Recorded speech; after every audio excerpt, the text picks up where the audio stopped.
Hello everyone, you're welcome to another exciting, enlightening and engaging episode on the Amwagate Radio Communications Program. My name is Adikpeju Jayoba and it's such a delight and such a joy to have you here with me on this beautiful Monday evening, or if it's noontime at your side of the world. Thank you for always joining in. Thank you for always listening in. Thank you for always being a part of this with us. We enjoy having you around with us. Thank you so much for being a part of our journey. Together, we started a beautiful series last week, and that is Leadership Competencies and Organizational Behavior. And one of the things that we established, organizational behavior is a field of study that investigates the impact that individuals, groups, and structures have on behavior, and we're talking about employee behavior within the organization. What this simply means is that together we will be studying, we will be understanding, analyzing, and interpreting how people act and respond within the workplace based on the factors, the structures, technology, and the external environment that they interact with based on their day-to-day activities. We also saw last week that there is a difference between organizational culture and organizational behavior, even though they almost sound the same or they sound similar. Organizational culture refers to the unique properties, qualities, identity, personality of your organization, what makes your organization stand out or what makes your organization different from another organization. While organizational behavior refers to the resulting behavior of the people, the resulting attitudinal response of the employees in your organization. So it will be safe to say that organizational culture is the platform, the foundation, or the premise for organizational behavior. This means, or we can imply, that if organizational culture sets the tone for organizational behavior, and we know that organizational culture is set, developed, and shaped by the leadership of the organization, then it tells us that effective leadership plays a vital role in shaping, driving, and supporting organizational behavior. Like a passage says in the Holy Book, the Bible, that if a tree is good, the fruit will be good, and if a tree is bad, the fruit will be bad. So it tells us that if organizational culture is one, or the organizational culture in your company is one that fosters a healthy environment, positive work behavior, then the fruit, the response, the work behavior, the attitude of your employees will be one that is good. And this tells us that leadership is very key, very important, and very essential to organizational behavior. And that is why in today's episode, we will be considering leadership competencies. Yes, leadership competencies. Now, like the renowned leadership expert John C. Maxwell says, he says everything rises and falls on leadership. And like I said earlier, if leadership gets the culture right, if leadership gets their model right, if leadership gets their standards right, then the work behavior or the response of the employees within the organization will be one that will foster or drive maximum performance, productivity, and the eventual success of the organization.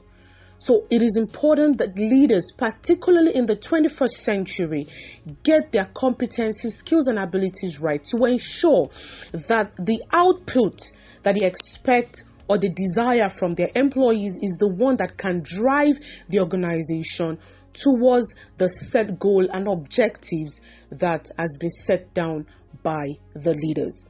So let's get right into the competencies that are very essential, particularly in the 21st century, for leaders. And if you're listening to me and you're a business owner, What are the competencies that you want to imbue or you want to drive into your current leaders or into the leaders you are raising to take up future leadership positions? Very, very important. So let's get into it. The first one is the ability to conceptualize and share a compelling vision. Conceptualizing and sharing a compelling vision. I remember sometimes last year, I saw a popular Chinese proverb that says that if you do not know your destination, then you will jump on every bus. Meaning that if you don't know where you're going to, you can up on any vehicle that will take you probably to a place you don't want to be. In the same vein, the vision of an organization sets and describes a clear picture of where the leader wants the organization to be in the future. Of course, a vision is long-term, but as a leader, you must be able to dream big. You must be able to conceive, birth, and share the vision of the organization, because that is the only way you can motivate, inspire, get the buy-in and the support of your employees. The truth is, no employee wants to be a part of an organization that is going nowhere, or they don't have an idea. There's no clear picture of where the organization is headed to. And I want to encourage you to listen to the series of my colleague, Tolu Omodara. She's done an extensive, beautiful job on leaders conceiving and building, developing a gargantuan vision. Because when your vision is set for the future, it will be a great one. It won't be limited by what is happening now. It will be one that is great. It will be one that will stretch your employees, and it is one that will take a lot of courage, grit, resilience, co-creation, innovation to step into. And so Tolu Omodara said in our series, Succession Management and Institutional Building, also Leadership Development and Institutional Building, that without a clear vision, you cannot bring your organization into the nearest future. So if you want your organization to be one that transcends time and generation and has a possible future in the future, then your leaders, or you as a leader, must be able to conceptualize and share a compelling vision, showing your employees what the organization is about and where you are headed for. That is a very important competence to have in the 21st century. In fact, I would say it is topmost of the list. The next competence we'll be looking at today is integrity. Integrity. Remember that as a leader, leadership comes with a lot of influence, and your employees are watching you. You are the model, you are the standard for work behavior in the organization.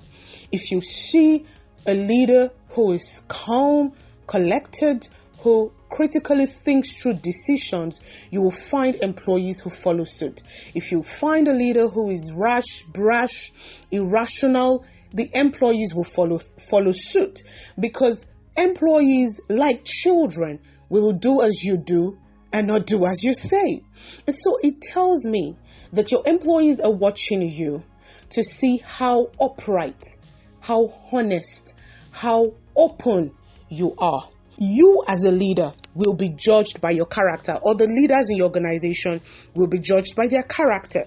So if there is a flaw, or there is a character flaw somewhere, or a moral, something is wrong with the moral uprightness of the leaders in your organization, then your employees will have an issue with giving the best at their work. So it is important that as a leader, you are honest, you are humble and reliable. Your employees must be able to rely on your word. They must be able to take your word to the bank. And when we're talking about integrity, what are the simple ways you can show integrity in your organization? It's not just by coming out and probably dressing in a very modest, pious way and using some very pious words like bless you, thank you. Oh, those are beautiful. But how can you show your integrity to your employees? The first way is to uphold the values and beliefs of the company organization, even when it is challenging.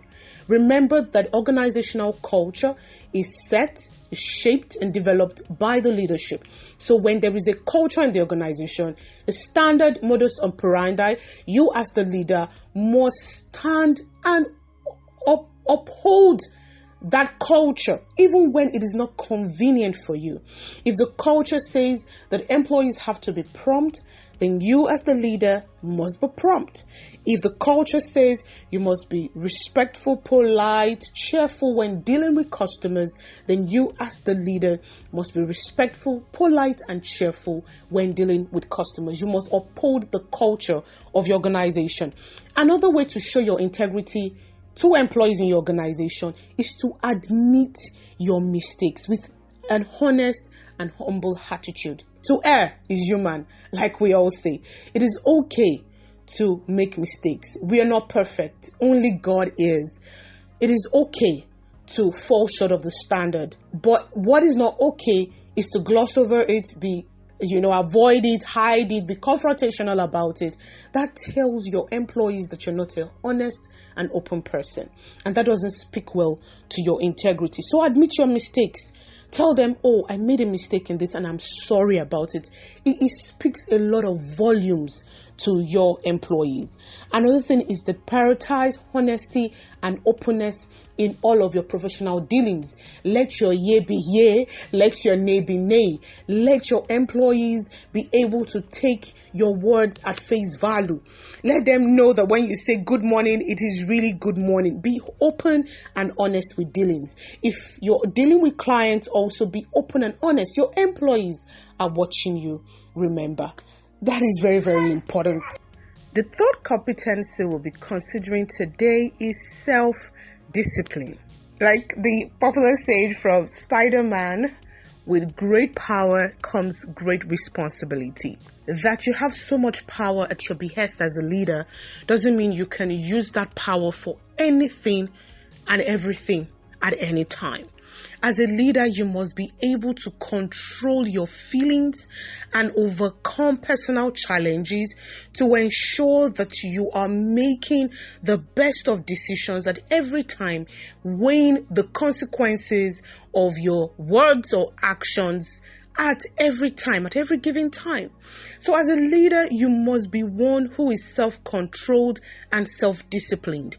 You would have access to so much resources, you have access to employees, you have access to so much influence. But what do you do with the so much access to resources that you have? So it is important that as a leader, you must have that competence to ensure that irrespective of the challenges or irrespective of the opportunities as they seem, you are making the best decisions for the organization, putting your own interest at the back burner and ensuring that everything you're doing is for the good of the organization and for your employees. Your employees must see that you are, seeking their best interest. You are putting their concern or their needs before yours. That makes you a true and an effective leader. So a leader in the 21st century must be self-disciplined. The fourth competency that I'll be talking about today is communication. Yes, communication. I said this amongst my friends, and I say, if you've ever read the book 5 Love Languages by Dr. Gary Chapman, I would say that communication is the 6th love language, because without communication, your partner would not know how to love you, and you will also not know how to love your partner. Have you ever been in a situation where you're doing your best only for the person to give you a very funny response and you're wondering, why are you not appreciative of my efforts? It's because, yes, you've done so much, but it's not speaking the person's language. That is how important communication is. So communication is a vital and a key tool and competence that leaders must have in the 21st century if they want to bring out the best in their employees. Communication involves you having to share ideas with your team members and provide detailed instructions that can drive them to organizational success. So good communication, effective communication is key for you as a leader. And like we say in Amorgate, communication is not a one-way street. When I'm talking about communication, I'm talking about a two-way open channel between you as the leader and your employees, meaning that you're clearly stating out instructions, clearly communicating the vision and the mission, the goals of the organization, clearly stating the project for the year or for the quarter, depending on the timeline. You're clearly and concisely communicating instructions. But in the same vein, you are also taking out time to listen to your employees while they give you feedback, ask their questions, state their concerns, bring up ideas and suggestions. That is very, very important. And the reason why you need a two-way channel of communication is very simple. One of the things that we say in Amorgate, my colleague Tolu Modara says it again and again, that as a leader, you cannot mono-create and you cannot mono-execute. Meaning you cannot do it all by yourself, no matter how dexterous, no matter how excellent, no matter how competent you are. A single tree does not make a forest. And so you cannot achieve organizational goals alone. You need your team members on board with you. And that is why you need to hear from them. As you speak to them, you also want to get their feedback. You will be amazed at the so much innovation, insight, strategies, ideas, creative ideas that your team members will bring to the table. So as an effective leader, not only are you clearly communicating or talking about instructions or the set goals for the organization, you're also building the capacity to listen and listen again to what your employees have to say. That encourages and supports and motivates the employees when they know that they are heard and they know that their suggestions are being taken into account. And having spoken about that, you can guess what my next competence is. My next competence today will be teamwork. Yes, teamwork. You need to collaborate with your employees, with your team members. A good, effective leader is a team player. A good leader knows the strategic strengths, skills, abilities of each member and knows how to harness and maximize those strengths, bringing them together to form a strong, cohesive force that can achieve the set goals. It is very important. One of the things we've said is that people are the major or the core component of any organization. And as they are bringing their unique strengths, bringing their unique abilities, you must be able to bring all that together to form or to build a high-performing team. And I want to say this at this point, that if you're not subscribed to our YouTube channel yet, you are missing a lot. Because my colleague, Dr. Titulola Ogushono, has spoken extensively. She did an extensive series on building a high-performing team. And one of the things she stressed in that series is collaboration.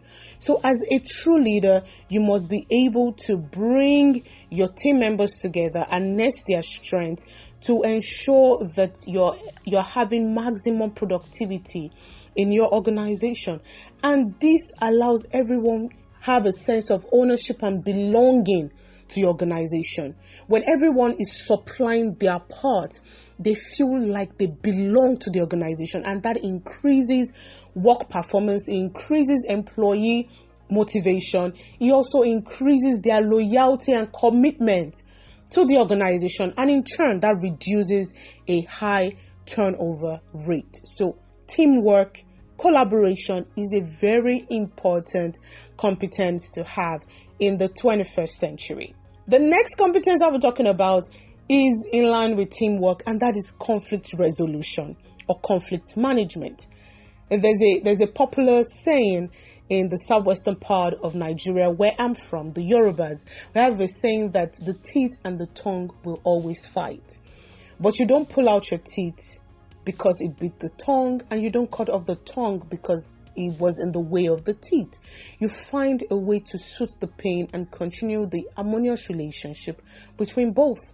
In the same vein, just as your employees are bringing their unique strengths, their unique abilities and competencies to the workplace, they are also bringing their unique perspectives, philosophies, values, expectations, experiences to the workplace.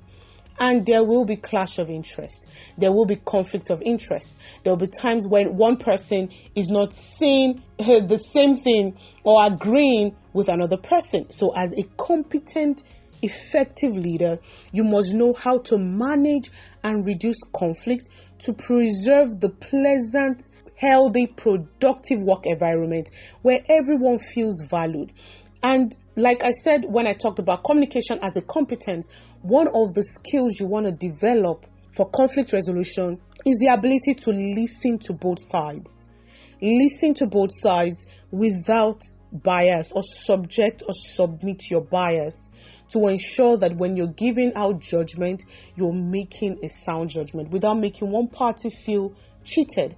So you must be able to manage conflict, minimize any negative effect that conflict can bring up in your organization, and ensure that your organization has that continuous, harmonious, sweet environment that is pleasant for work.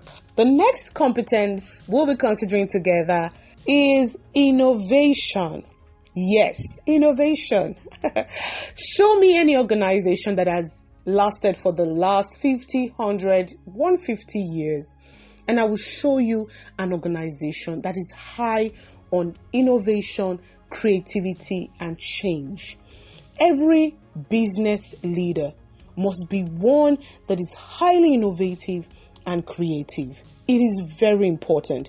You cannot do things the same way you did them 10, 15, 20 years ago and expect to still be at the top of the game. I believe that the job or the role of every organization is to satisfy their customers, to meet the needs of their customers. That means that as an organization or as leaders of an organization, you must constantly seek better ways, better models, better solutions to meeting the needs of your clients. That is the only way to stay relevant and to thrive in today's very versatile, highly competitive work environment. You must constantly be churning out new products, new business solutions, new services that can constantly meet the evolving needs of your customers. The needs of customers 10 years ago is not the same needs they have in this century. And so you must continually seek innovative ways, like I said, in collaboration, working together with your team to think up of creative, novel, genuine ways to meet the needs of your customers. That is very, very important. The next competence we'll be looking at together is problem solving. Problem solving. Now, with every change initiative, with every innovation, with every new idea will come its own challenge. You want to break into a new field, a new market, a new industry. It comes with its own challenges. However, as a leader, you must be resilient and daunting enough to face those challenges head on. And I would really recommend one more time to listen to Tolu Omodaro's series on MixLR. It's on our show reel. Please listen to those series. If you are a leader, an aspiring leader, meaning you're still an employee, but you're aspiring to become a leader in the nearest future, or a business owner, these are series that would upscale your leadership competencies and set your organization for a wonderful experience in the future. leaders must be able to think through, have strategic thinking sessions where they are thinking through problems and challenges and looking for novel, innovative ways to navigate those challenges. As a true leader, you must not be stopped by challenges, because challenges will not stop coming. The storm will always come. It is what you do when the storm comes. So it is important that as leaders, you must develop the capacity to solve problems. And you can develop this capacity from your practical work experience, your past experiences, knowledge of your job, and also from collaborating with your team members. They can give insights into certain areas of the challenge that you're not looking at. Another thing you want to do or develop under the problem-solving competence is that as a leader, you must be proactive. You must be able to foresee trouble ahead and create structures and systems to mitigate or to navigate or to solve those problems ahead of time. A lot of challenges shouldn't meet you unawares. Now, there are challenges or there are obstacles that will show up unexpectedly. But as a leader, you must be able to see through when you're coming up with new strategies or new innovations and say, if we're doing this, these are the likely challenges we would face on our journey, and create structures to deal with those challenges. That is a very, very important competence to have in today's 21st century. And lastly, the last competence we'll be considering today, there are so many competences. So many. I just streamlined them to core competence that every leader should have in the 21st century. The last one we're considering today is inclusiveness. Yes, inclusiveness. In the 21st century, particularly good, effective leaders must know how to create a work environment in which everybody feels welcome, irrespective of their age, irrespective of gender, irrespective of race, ethnicity, or orientation. Everyone must feel welcome in the workplace. This means that every employee must be treated equally and respectfully. They must have the same opportunities and access to resources. They must be able to participate in every organizational process and be able to thrive. That is what it means to be inclusive. Good leaders are inclusive. And according to a research by the Harvard Business Review, what does it truly mean to be an inclusive leader? It means that you must have a visible commitment. Please mark the word visible.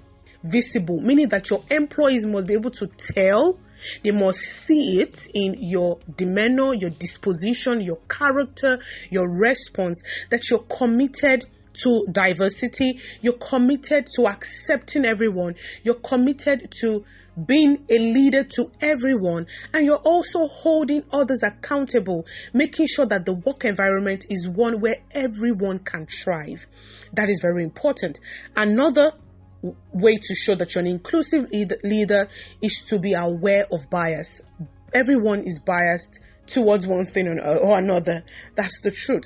But you must be aware of the bias. You must create structures to mitigate the bias. You must work hard to ensure that the bias is being, reduced to the barest minimum, whether on your own part or the part of supervisors or employee to employee relationship. You must be aware of bias and you must create structures to mitigate bias. Another way to show that you're an inclusive leader is to be curious about others. Demonstrate an open mindset and deep curiosity about others. Be willing to learn about new cultures. Be willing to learn about a new tribe. Be willing to accept them without judgment. Be willing to listen to people without judgment. Seek to understand those around you and deal with everyone in your team or deal with your employees with empathy. That tells your employees that you're an inclusive leader who is willing to accept and embrace everyone. And another way to show that is that you must be culturally intelligent. Be attentive to other people's cultures and be adaptive. Be flexible enough to adapt the culture when necessary. If you have particularly if you're working in a multi-dimensional organization. You would have persons working with you from different parts of the world. If you have employees that have specific public holidays or certain festivals that everyone observes, you want to be empathic and kind enough to respect those holidays and have those employees observe those holidays. That is inclusiveness. So you want to be culturally intelligent. And lastly, according to this research, an inclusive leader is one that allows for effective collaboration. You empower your employees. You pay attention to the diversity of thinking. Everyone would have a different way of thinking, different strategies. You want to listen to everyone, pay attention to it, have a structure that allows for team cohesion.